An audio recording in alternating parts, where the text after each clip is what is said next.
পৃথিবীর মধ্যে যত রাজা বাদশাহ, যত আপনজন পরজন, যত গুণীজন, যত জ্ঞানীজন, যত কিছু আপনি দেখেন, রাত যত গভীর হয় সকলের দরওয়াজা তত বন্ধ হয়।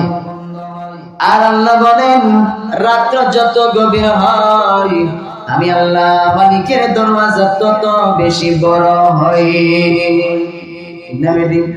নজরুলের রহমতের সময় আল্লাহ প্রথম আসমানের মধ্যে এসে ডাকাডাকি করেন, আইরে গোলাম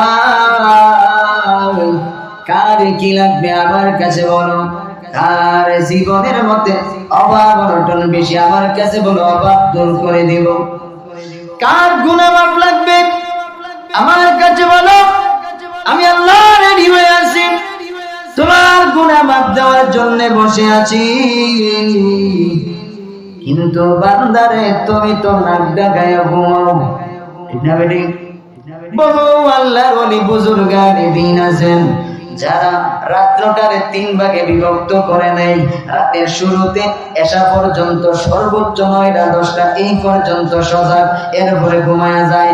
আবার রাত্র 3টা থেকে ফজর পর্যন্ত তাহাজ্জুদ করে জিকির আজকার করে। এই ধরনের বুজুর্গানে দিন আছে নাই? আছে বলেই তো এখনো আসমান জমিনের সিস্টেম ঠিক আছে। এখনো সূর্য পূর্ব দিকে ওঠে, পশ্চিমে ডুবে, রাতের বেলা চাঁদ ওঠে, চাঁদটারে আল্লাহ ডিম লাইট বানায়া দিছে। চাঁদে কি বানাইছে? Dim light. আল্লাহ বলেন রে আমার বান্দা বললে দিনের বেলা একটা সূর্য ওঠাই, রাতের বেলায়ও যদি সূর্যটা থাকতো তাহলে বান্দা তুমি ঘুমাইতে পারতা না, তোমার ঘুম ভালো করে হইতো না। এই কারণে আমি আল্লাহ সূর্যটাকে দিনের বেলা উঠাই, রাতের বেলা চাঁদ উঠাই, চাঁদটারে ডিম লাইট বানায়া দেই যাতে করে তুমি আরামসে ঘুমাইতে পারো। আর যারা রাস্তায় চলাফেরা করে তারাও যাতে রাস্তা থেকে ধান খেতে যায় না পড়ে যায়, রাস্তা থেকে তো নাড়তে পারে। চাঁদটারে ডিম লাইট বানাইছি, ঠিক নেই? সাহাবায়ে কেরাম রাসূলের দিগা চাঁদের মধ্যে কালো দাগ দেখা যায়, ওইটা কি গো? আল্লাহ রাসূল ডাক দিয়া বলেন রে সাহাবায়ে কেরাম, চাঁদের মধ্যে যে একটা কালো দাগ দেখা যায় ওইটা হইল আল্লাহর কুদরতের নিদর্শন। ছোটবেলা বিজ্ঞান বইয়ে পড়ছিলাম, বিজ্ঞানে বইছে এটা বলে পৃথিবীর ছায়া। পৃথিবীর ছায়া পড়তো আর জায়গা পাইছে না, চাঁদ গিয়ে পড়ছে এরকম। আর রাসূলুল্লাহ কইটা বলে আল্লাহর কুদরতের নিদর্শন। সাহাবায়ে কেরাম রাসূলের প্রশ্ন, ইয়া রাসূলুল্লাহ কুদরতের নিদর্শন কি গো? আর একটু ক্লিয়ার করে বোঝায়া দেন। আল্লাহর রাসূল ডাক দিয়া বলেন, সাহাবায়ে কেরাম রে, এই যে চাঁদটা দেখো, এই চাঁদের মধ্যে সূর্যের মতো পাওয়ার ছিল। আল্লাহ রাব্বুল আলামিন জিবরাইলকে ডাক দিয়া বলছেন, জিবরাইল চাঁদের মধ্যে তুমি তোমার হাত দিয়া নূরের পাখা দিয়া 3 বার বাতাস দাও, 3 বার আঘাত করো। আমরা যেমন ভাবে মোমবাতির আগুন নিবাই এরকম ভাবে জিবরাইল তার নূরের পাখা দিয়া জিবরাইলের হাত দিয়া চাঁদের মধ্যে আঘাত করলেন 3 বার। আঘাত করার সাথে সাথে আলো বাহির হইয়া গেছে। আল্লাহ ডাক দিয়া বলে, জিবরাইল ওই আলোটাকে সূর্যের সাথে মিলায়া দাও আর চাঁদটারে ডিম লাইট বানায়া দাও। চাঁদের মধ্যে তোমার হাতের ছাপ রেখে দাও, কালো দাগ বানায়া দাও, কালো দাগ লাগায়া দাও, যাতে করে এই ডিম লাইটটা দেখিয়া এইটা গবেষণা করিয়া আমার বান্দা বান্দি আমি আল্লাহকে মালিক বলিয়া মাইনা আমার কুদরতি পায়ের সেজদায় লুটিয়া করতে পারে। আমার বান্দা বান্দি যেন এই দৃশ্য দিকে চিন্তা করে যে সূর্যের মধ্যে দাগ নাই, চাঁদের মধ্যে দাগ কেন চিন্তা শুরু করে গবেষণা করতে হতে পারে। রাসূলুল্লাহ হাদিসে যাইব যে চিন্তা করে গবেষণা কইরা যখন বাহির করতে বোঝে আল্লাহ দিয়ে কেন কুদরত খাড়াইছে, আল্লাহ দিয়ে কেন কুদরত লাগাইছে। জিবরাইল আল্লাহর ফেরেশতা, আল্লাহর কুদরতের শক্তি ফেরেশতা, এই ফেরেশতা দিয়ে আল্লাহ আঘাত করায়া চাঁদেরতে আলো বাহির করিয়া চাঁদের ডিম লাইট বানাইছে আর কালো দাগ সাফা লাগাই দিয়েছে যাতে ডিম লাইট হয়ে যাবে। যখন তুমি জানতে পারবা তখন তুমি নিজে কই, ইয়া আল্লাহ আপনি আমাদের জন্য এত কিছু করছেন, ঠিক না? আলাম নাজআল লাহু النجدين ولسانا وشفتين আলাম নাজআল লাহু আইনাইন পৃথিবী দেখার জন্য চক্ষু কি আল্লাহ দিয়েছে না? আল্লাহ বলেন যে আমি কি চক্ষু দেই নাই? ওয়ালিসানা ওয়া শাফাতাইন তুমি কথা বলার জন্য লিসান জিহ্বা এটা কি আমি দিছি না? আল্লাহ প্রশ্ন করতেছে ওয়ালিসানা শাফাতাইন তোমাকে সুন্দর বানানোর জন্য দাঁতগুলো ঢেকে রাখার জন্য ঠোঁটটাকে আমি দিছি না? শাফাতাইন ঠোঁট কি আমি দিছি না? আল্লাহ দিয়েছে। নিয়ামত কে দিয়েছেন? আল্লাহ দিয়েছে। এবার বলেন আমরা যা কিছু চোখে দেখি যা কিছু দেখি না সব নিয়ামত কে দিয়েছেন? আল্লাহ। তাহলে গোলামি কার হবে? আল্লাহ।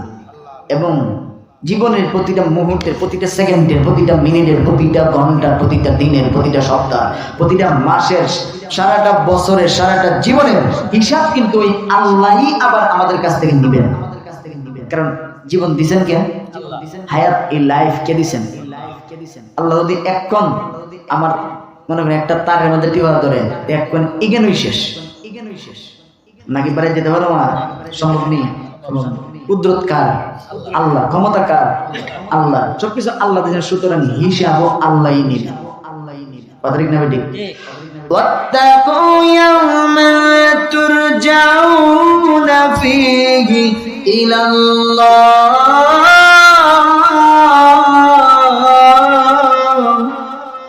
আল্লাহ বলেন ওয়াত্তাকু ইয়াওমা, ওই দিনকে ভয় করো, তুরজাউনা ফীহি ইলাল্লাহ, যেদিন আমার সামনে তোমাদের সকলেরই দাঁড়াতে হবে। দাঁড়ায়া জীবনের প্রতিটা মুহূর্তের হিসাব দিতে হবে এবং তোমার জীবনে তুমি যা কিছু কামাই করছো, যা কিছু করছো, ওই সবগুলো তোমাকে পুঙ্খানুপুঙ্খানুভাবে বুঝাইয়া দেওয়া হবে। ভালো করলে ভালো, খারাপ করলে খারাপ। ভালো করলে জান্নাত, খারাপ করলে জাহান্নাম। من عمل صالحا فلنفسه ومن أساء فعليها ثم إلى ربكم ترجعون।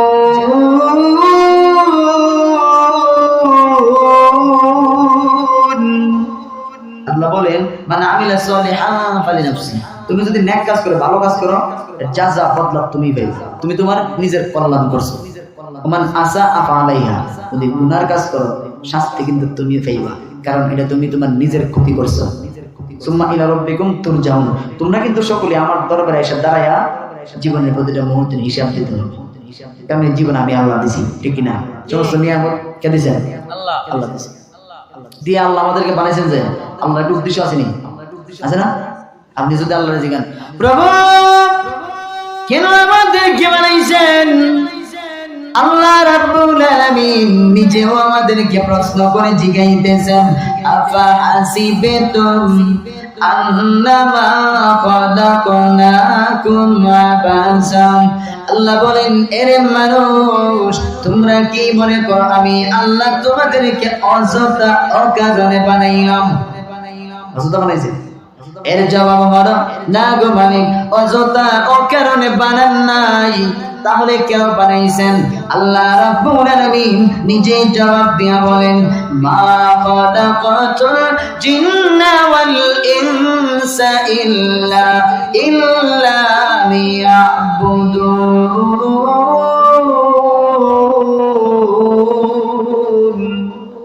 আল্লাহ বলেন জীবনের প্রতিটা মুহূর্তে আমি আল্লাহর ইবাদত দাসত্ব গোলামির জন্য মানুষ এবং জিন্নাত এই দুইটা জাতিকে বানাইছি।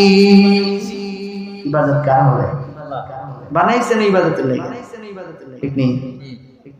এবার ইবাদত হবে কার তরিকায়? নিজের ইচ্ছায় না রাসূলের তরিকায়? কারণ রাসূলের তরিকায়, রাসূলের কথাই, রাসূলের অনুসরণ, রাসূলের তরিকায় যদি করেন, রাসূলের অনুসরণ যদি করেন রাসূলের মতো, তাহলে রাসূলের ইত্তেবা যদি করেন তাহলে সবকিছু আল্লাহর হয়ে যাবে। কিরকম? আপনি যদি রাসূলের কথা মানেন, পক্ষান্তরে আপনি আল্লাহর কথা মানছেন। কারণ আল্লাহ রাসূলের কাছে যা বলতে বলছেন, আল্লাহ যা নাজিল করছেন, রাসূল কিন্তু তাই বলছে। রাসূল নিজের ইচ্ছায় কিচ্ছু বলেন নাই, ইচ্ছায় কিচ্ছু করেন নাই। আল্লাহ যতক্ষণ না বলছেন কথা বুঝেন? এজন্য আল্লাহ কোরআনে বলছেন আমার রাসূলের অনুসরণ করো, তাহলে আমি আল্লাহর অনুসরণ হয়ে যাবে। কারণ আমি তো আল্লাহ আইয়া তোমার নামাজ পড়া সিস্টেম দেখাইতাম না, ঠিক না? সিস্টেম দেখাইব কেডা? রাসূলে। রাসূলে দেখাইব কেডা? জিবরাইলে। জিবরাইলে বুঝাই দেব কেডা? আল্লাহ। ঠিক নেই? এজন্য কবি বলছেন মুহাম্মদ হারগিজ না গুপ্তা তানা গুপ্তা জিবরাইল, জিবরাইল হারগিজ না গুপ্তা তানা গুপ্তা রব্বে জলিল। মুহাম্মদ সাল্লাল্লাহু আলাইহি সাল্লাম নিজের ইচ্ছায় কিচ্ছু বলেন না যতক্ষণ জিবরাইল না বলছেন। জিবরাইল নিজের ইচ্ছায় কিচ্ছু বলেন না যতক্ষণ আল্লাহ না বলছেন। এজন্য রাসূলের অনুসরণ করো, আল্লাহর অনুসরণ হয়ে যাবে। রাসূলের ইত্তেবা করো, আল্লাহর ইত্তেবা হয়ে যাবে। রাসূলের কথা মানো, আল্লাহর কথা মানা হয়ে যাবে। তরিকা কার হবে? তরিকা রাসূলের। আপনি যদি রাসূলকে ভালোবাসেন, আমি আমার তিলাওয়াতকে দায়িত্ব বলতেছিলাম কুল ইন কুনতুম তুহিব্বুনাল্লাহ, তোমরা যারা আল্লাহকে ভালোবাসো এই দাবি করো অথবা আল্লাহর ভালোবাসা যারা পেতে চাও, ফাত্তাবিউনি ইউহিব্বুকুমুল্লাহ। ফাত্তাবিউনি, রাসূলের অনুসরণ করো, রাসূলের অনুকরণ করো, রাসূলের জীবন আদর্শ ফলো করো। রাসূল যেমনে করছেন যেমনে বলছেন এমনি করো।